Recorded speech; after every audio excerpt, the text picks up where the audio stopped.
Epilepsy is a disorder that many people all over the world are affected by. While it is usually misunderstood, early diagnosis and treatment can improve the lives of people with this condition. Epilepsy is a chronic brain disorder that affects the temporal lobe and causes unprovoked seizures. It is caused when groups of nerve cells or neurons send the wrong signals and causes seizures.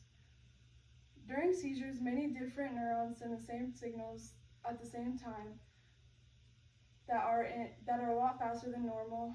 The electrical activities can cause different things like involuntary movements, emotions, behaviors, etc.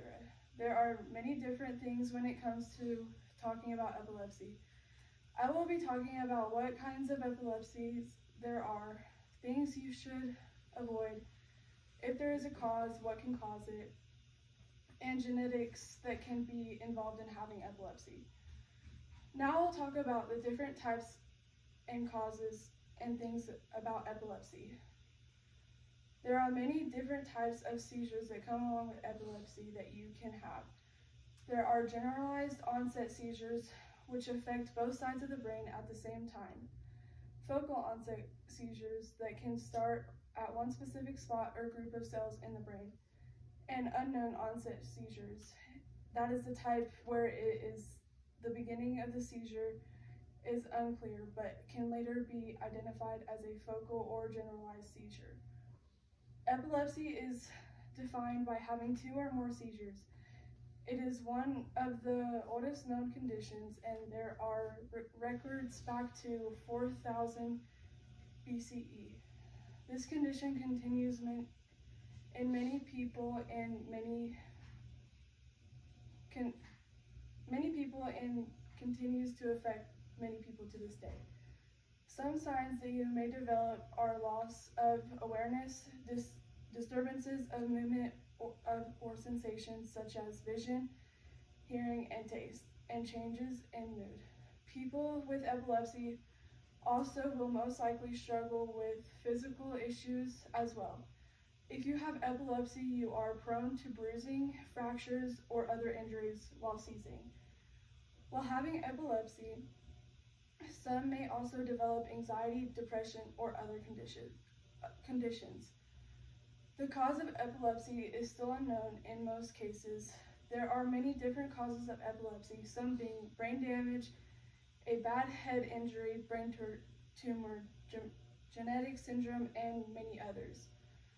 Most seizures can be controlled with the help of medication, and people can become seizure-free. While epilepsy is a very serious disease, there are also other things that are very similar to it. Syncope is when you lose consciousness due to an abrupt lack of blood flow and oxygen in the brain.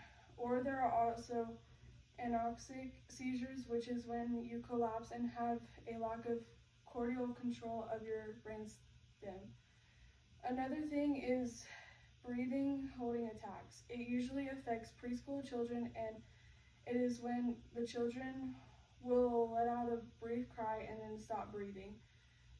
There is also hyperventilation syncope, and it is a transient loss of consciousness caused by hyperventilation.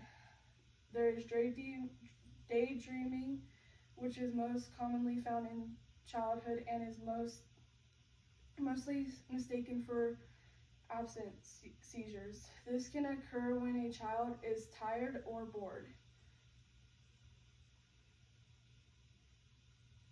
It is when a child is blankly staring at something while paying little to no attention to what is going on around them.